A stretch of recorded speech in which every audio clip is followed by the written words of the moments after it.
Highway of Tears refers to a section of Yellowhead Highway 16 in BC, from Prince Rupert in the northwest to the central interior city of Prince George.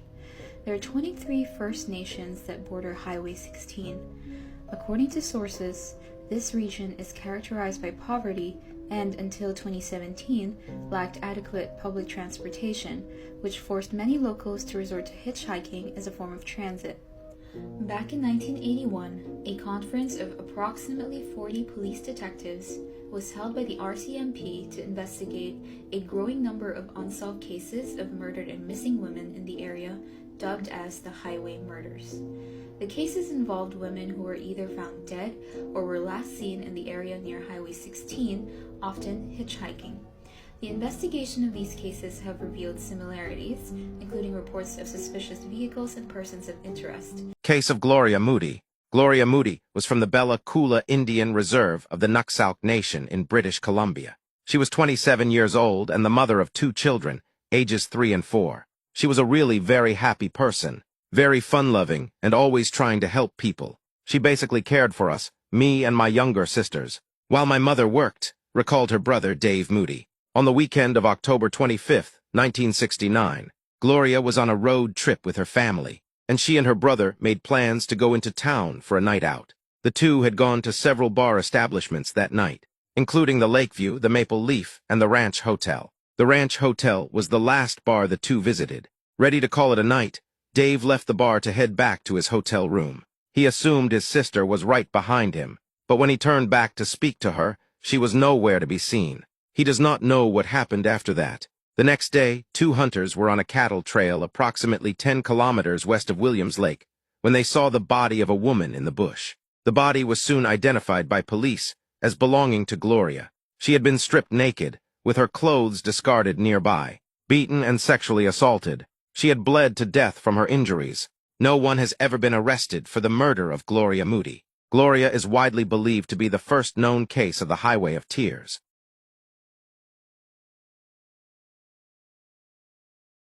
The earliest known victims of the highway, an 18-year-old girl named Micheline Paré, was herself a hitchhiker. Originally from Quebec, the young girl was last seen in Hudson, British Columbia in July 1970. At the time, 2 women had picked her up and taken her to Tompkins Ranch, a ranch just off of Highway 20. Not too long after, on August 8th, Micheline's body was discovered a few miles away near Hudson's Hope. As a group of berry pickers were walking along the highway, they came across Micheline's body, which was badly beaten and decomposed. After the cops investigated it, they came to believe that the girl had been sexually assaulted as well, though her body was too decomposed to know for certain. Police circulated information about Micheline and asked for tips to help solve the crime, but in the end, nothing became of it. To this day, her murder remains unsolved. Case of Gail Ways.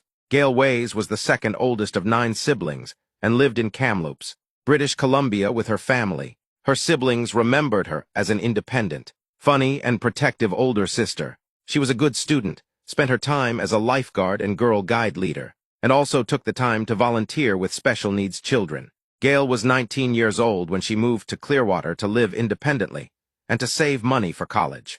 She was working 2 jobs at the time of her disappearance. On October 19, 1973, Gail was last seen finishing her shift as a service station attendant. She was trying to get home to her parents' house in Kamloops that night and needed a ride. Ron Hagerman, a banker in the area, remembered seeing Gail in the David Thompson pub, where she also worked, asking if anyone could give her a ride. It is believed that she eventually found a ride, and she has not been seen since. Her remains would not be found until the next year on April 4, 1974. Her body was discovered in a water-filled ditch off Highway 5. She was found nude, and her clothes have never been recovered. In 2012, police announced that they had a possible suspect in the murder of Gail, a man named Bobby Jack Fowler. Fowler had died in prison in 2006, but they strongly believed he was responsible for not only Gail's death, but the death of 2 other women in the area. All women were believed to have been hitchhiking before they went missing. Unfortunately, police did not have enough DNA evidence to convict him at the time, and the case still remains unsolved. Pamela Darlington turned 19 on October 21, 1973. 17 days later, her body was found at the edge of the Thompson River in Kamloops. She claims the number 4 spot on EPANA's list, the RCMP's task force that was set up in 2005 to investigate 18 Highway of Tears cases of missing and murdered women.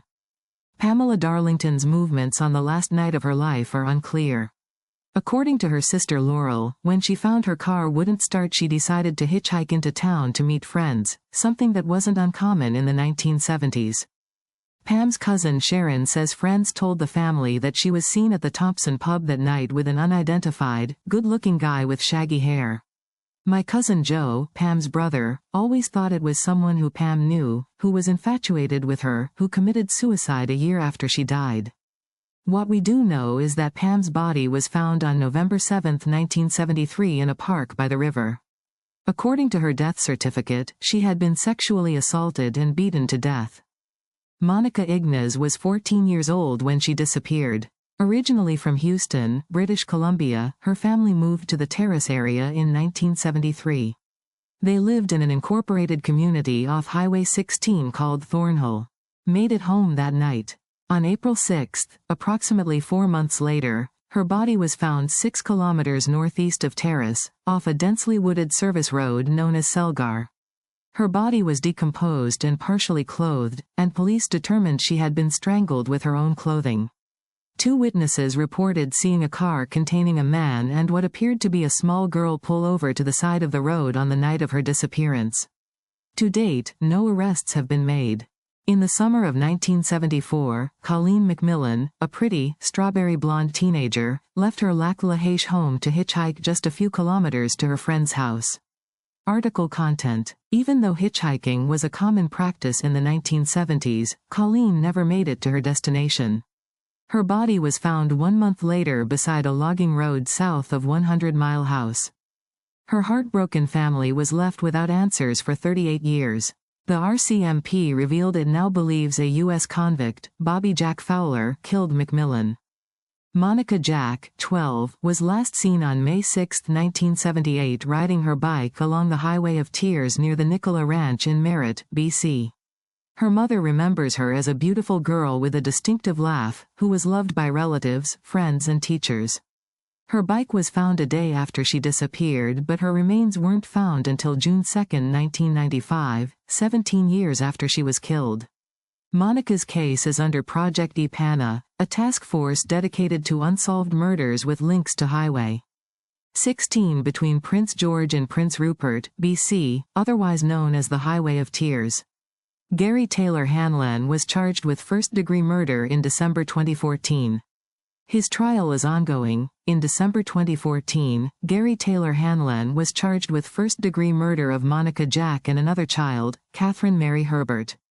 Hanlon was convicted of first-degree murder of Monica Jack on January 17, 2019. Maureen Mossy was 33 years old when she was last seen hitchhiking near Salmon Arm, British Columbia, on the 8th of May 1981. Her body was found at the end of a runoff lane leading to Highway 97.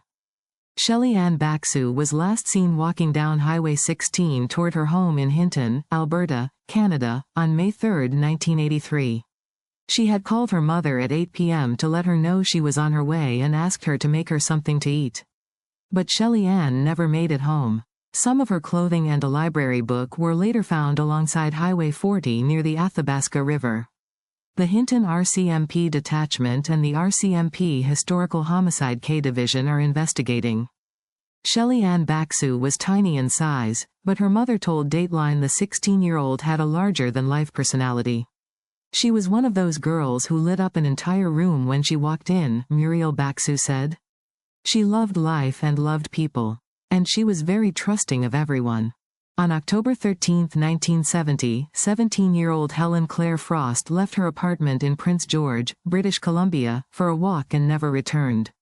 More than 5 decades later, her disappearance remains one of the region's most haunting unsolved cases.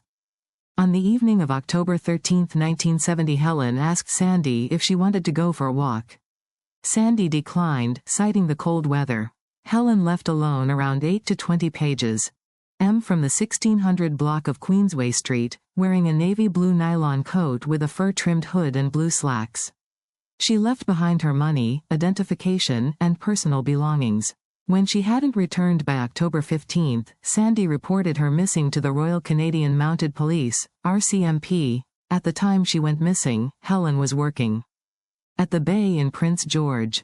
Jean Virginia Sampere, who also went by Ginny, was of Gitxsan descent and was the second youngest of 6 children.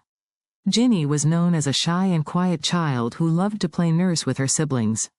When she was older, she attended high school in Hazelton, BC, and during the fishing season, she worked at the Royal Packing Company canning plant in Claxton. Ginny often acted as the caretaker for her siblings, especially when their father drank too much. Her siblings remembered her as strong and responsible, and someone who always let them know of her plans and who never left unannounced. On Thursday night, October 14, 1971, Ginny and her cousin Alvin were hanging out near an old bridge on Highway 16 that was located right outside their hometown of Gitxsan. As the night grew colder, Alvin wanted to get a jacket, so he hopped on his bicycle and told Ginny that he would be right back. His house was located near the bridge.